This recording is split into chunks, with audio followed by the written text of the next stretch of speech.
Salut à toutes et à tous, c'est Vic, j'espère que vous allez bien et bienvenue dans cette nouvelle review d'animé en Blu-ray aujourd'hui.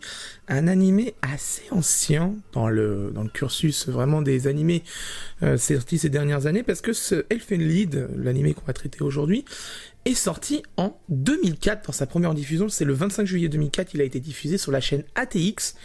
Alors, petite histoire, la chaîne ATX est une chaîne vraiment orientée pour les animés quand même où il y a besoin d'enlever la censure, très clairement.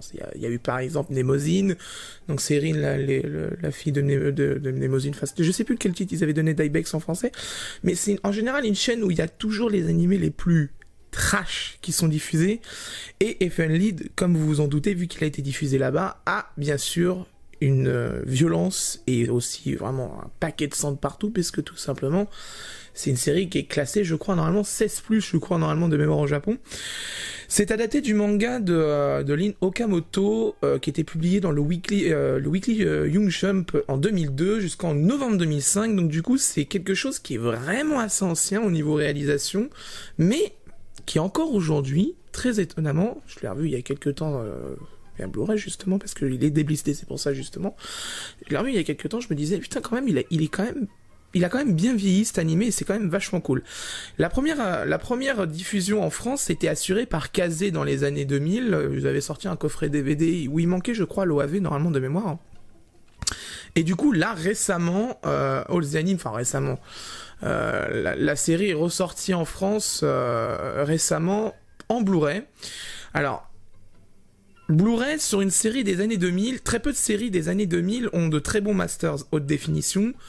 Ergo Proxy et Black Lagoon sont l'exception, ils ont de très bons masters parce qu'il y a eu des sous dessus et surtout parce qu'Ergo Proxy était produit nativement en HD. Ce qui n'est pas le cas d'Elfen Lied justement. Il n'a pas eu de master haute définition parce que justement j'ai vérifié avant de faire la review. Il n'en a pas, donc du coup nous sommes déjà sûrs et certains face à une upscale. Mais une bonne upscale peut être une bonne chose. Ça peut arriver. Il y a déjà vu dans le passé des animés où justement l'upscale a plutôt été très bien faite. Alors, Elfen Lied, donc déjà aux éditions All the Anime, donc déjà la première chose qu'on voit c'est devant, on reprend à peu près les couleurs de l'opening d'ailleurs, c'est assez bien fait quand même parce que le fond qu'on voit au derrière c'est justement ce qui est dans l'opening, qui est très atypique et très triste d'ailleurs comme opening. Je vous invite vraiment à le voir, l'animé il est vraiment somptueux. Donc du coup face avant, illustration full avec les trois persos de la série qu'on voit régulièrement, le logo Elfen Lied.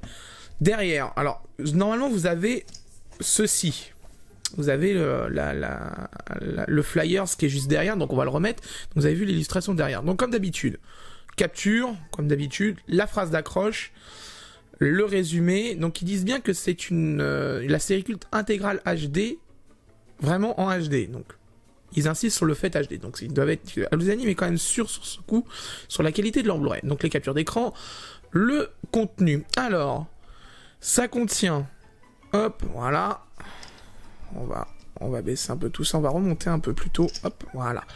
Donc ça contient l'intégrale des 13 épisodes, bien évidemment, un livret d'illustration de 36 pages, un OAV inédit. Alors je crois que c'est cet OAV normalement qui n'était pas disponible aux éditions Kazé de mémoire, et vous voyez que c'est réalisé, il y a du bon monde quand même, c'est fait par le studio d'animation Arms, qui a fait notamment Kite Liberator.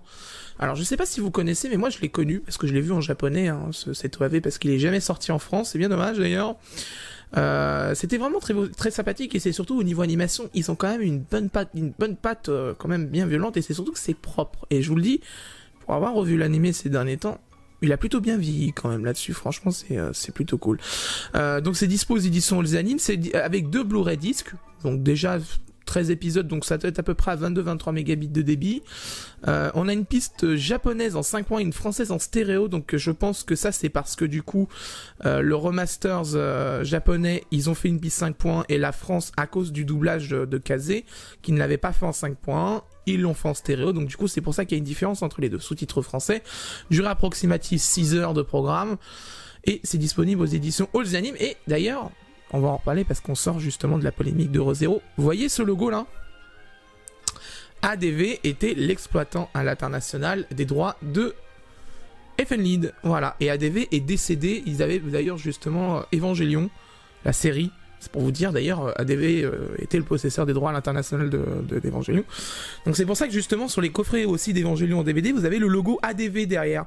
ADV était un éditeur américain qui est malheureusement décédé et qui faisait du très bon travail. C'est ça qui est dommage en plus, c'est qu'on a perdu beaucoup quand même dedans. Dans le coffret, donc le digipack, au niveau illustration, hop là, le disque qui se barre, ça c'est un grand classique. Ça c'est pas l'Oceanium, hein. Ça c'est parce que moi je l'ai mal remis malheureusement. Je l'ai mal remis la dernière fois. Je l'avais mal remis du coup. Mais voilà. Donc illustration, c'est le fond tel qu'il est dans l'opening. C'est exactement ça. C'est exactement pareil. C'est totalement ça. Derrière. Alors, bon, bah c'est les disques plutôt jolis. C'est plutôt sympathique. Je crois que les disques japonais n'étaient pas comme ça de mémoire. Donc, bon. Après, c'est un choix, je pense, d'Oceanium d'avoir fait un design comme ça, de s'éloigner un peu de ce que faisait le disque japonais. C'est dommage parce que moi j'aimais bien je crois que de mémoire les disques japonais étaient beaucoup plus héros, évidemment, parce que bon, vous allez comprendre quand vous verrez l'animé de toute façon. Le livret, alors classifié de Val, donc c'est vraiment ils ont fait ça façon c'est des dossiers classifiés et tout, secret défense et tout, et vous voyez il y a encore le logo ADV derrière, donc vous voyez on en reparle encore des exploitants à l'international, mais Evenlead en est un par exemple, vous voyez, c'est tout bête. Alors, dedans, donc ça c'est Lucie, le perso principal de la série avec une main ensanglantée. On voit tout de suite le ton de la série. Oula, YouTube, hein, voilà, on va éviter, hein, on va éviter d'avoir des problèmes. Alors ouais, ça c'est Kota, l'autre perso de la série. Hop, voilà, on va cacher. Donc vous voyez, c'est assez violent quand même, hein. Là-dessus, il n'y a pas d'embrouille. C'est assez violent. Le manga est pareil, hein, de toute façon. D'ailleurs, l'animé avait fait sensation à l'époque parce que justement, les gens avaient dit que c'était une très bonne adaptation en animé du manga.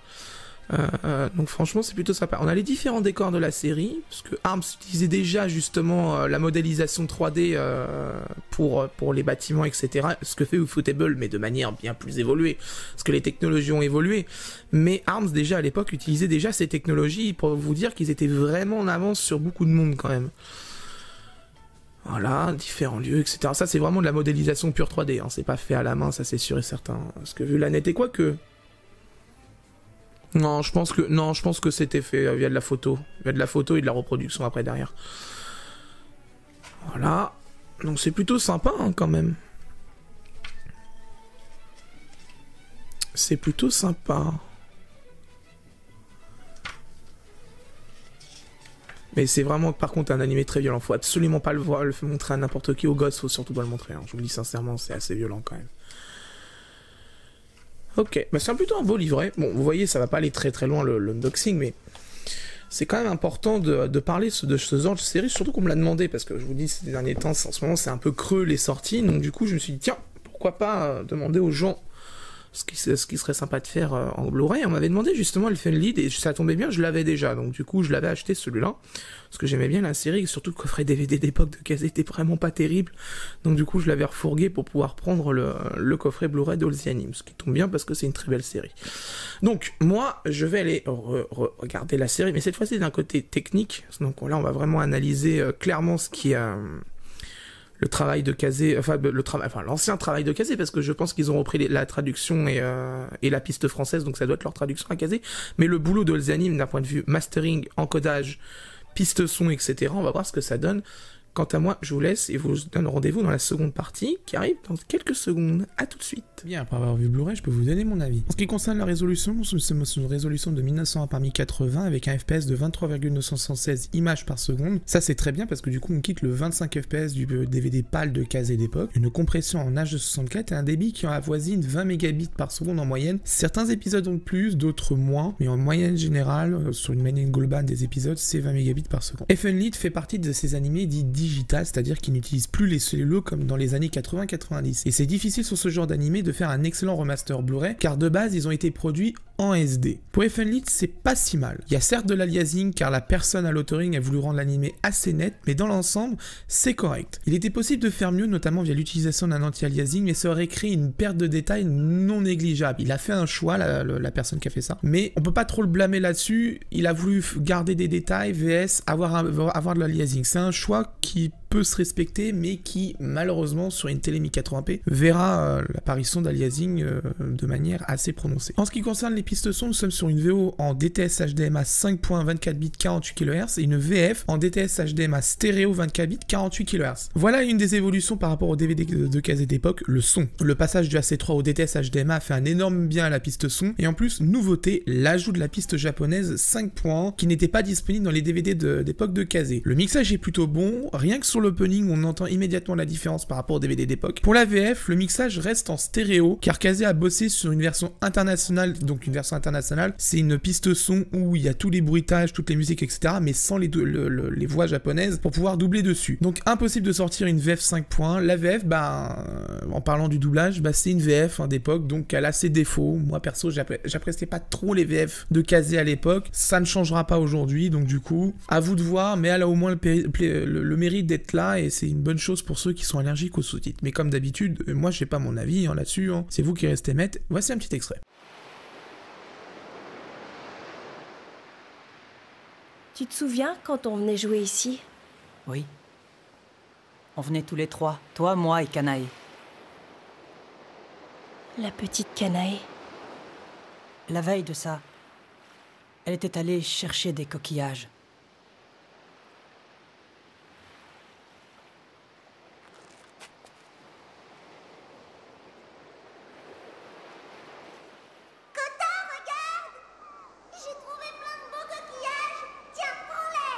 Je les trouve pas si beaux que ça. Quoi?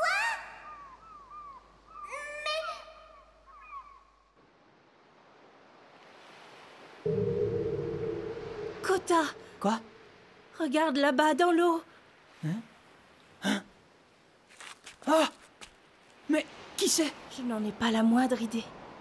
En ce qui concerne les sous-titres, globalement la traduction est plutôt bonne, c'est lisible, un chouïa de bordure noire serait mieux, ça c'est un truc que je note très souvent sur les coffrets DVD et Blu-ray, mais à noter il manque de temps en temps les accents sur les majuscules en début de phrase. Ça c'est peut-être un bug dû au logiciel de conversion sous-titres qui a été utilisé pour transformer le format de sous-titres DVD vers Blu-ray, ça c'est possible parce que du coup Kazé a peut-être pas filé les traductions d'époque, on sait pas là-dessus, j'ai pas d'informations là-dessus, mais c'est possible que ça soit ça. Mais du coup en tout cas certaines phrases, il y a un bug où il n'y a pas l'accent en début de phrase, qui est un peu dommage puisque c'est considéré comme une faute pour la langue française. En conclusion, je recommande l'achat d'Elfenlied en Blu-ray, déjà parce que c'est un magnifique animé avec une réalisation impeccable. Attention toutefois, il est très violent, donc il ne doit pas être vu par n'importe qui. Sincèrement, vu le degré de violence dès le début, dès le premier épisode, on peut pas dire que la série sera bisounours après, c'est pas possible. Donc franchement, faites attention, ne le faites pas de voir à n'importe qui, parce que ça reste quand même assez sanglant. Mais aussi parce que pour une upscale, c'est pas mal.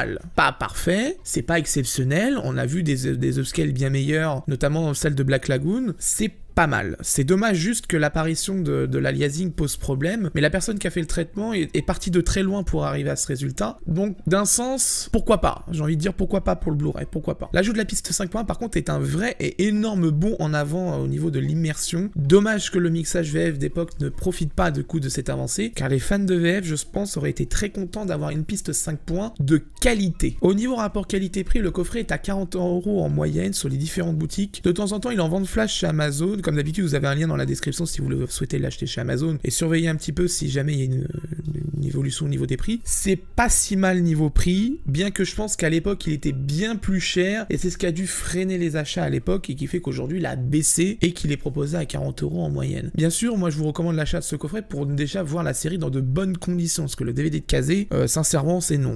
Moi je l'ai revu encore il y a pas longtemps, c'est pas possible.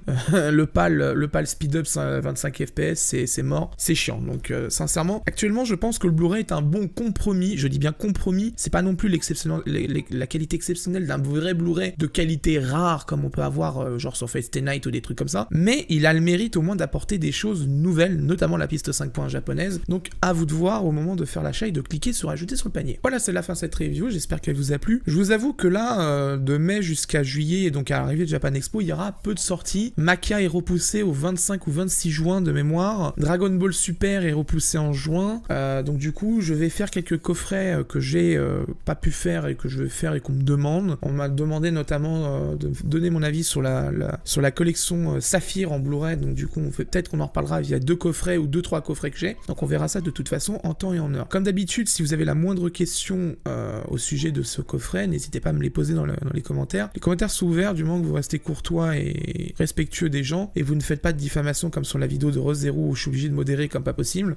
Du moment que tout se passe bien, il n'y a pas de problème, vous pouvez poser vos questions, il n'y a aucun souci. Je lance un appel vite fait, un petit peu, une bouteille un peu à la mer quand même. Si vous avez le coffret Blu-ray de la première série de Fullmetal Alchemist, vous savez, le coffret blanc de Dybex qui avait été repoussé pendant 3 ans. Si jamais vous avez ce coffret, je suis intéressé pour faire une review car malheureusement, apparemment, le restock Anime Store Amazon ne va pas arriver avant au moins la fin d'année. Et moi, j'aimerais bien pouvoir faire une review et malheureusement, il est impossible à mettre la main dessus. Donc si vous avez ce coffret, je vous mettrai une photo là sur la vidéo pour voir quel coffret que je parle. Si vous avez ce coffret et que vous pouvez me l'envoyer, je vous paierai les frais de port bien sûr, si vous pouvez me l'envoyer pour que je puisse faire une review dessus, ça serait super et ça permettrait aux gens qui sont vraiment très réticents au sujet de ce coffret de se faire un avis définitif et de l'acquérir ou non. Parce que là actuellement, à part les personnes qui l'ont reçu et qui ont fait quelques photos et quelques feedbacks vite fait sur Twitter, ça reste très mince. On n'a pas fait encore de critiques poussées, donc j'aurais bien besoin justement d'avoir ce coffret pour justement donner mon avis. Ça a l'air pas mal en plus, donc autant justement en parler tout de suite et que ça en profite quand le restock va être fait pour le vendre à flot. Quant à moi, je vous laisse et d'ici là, portez-vous bien. Ciao.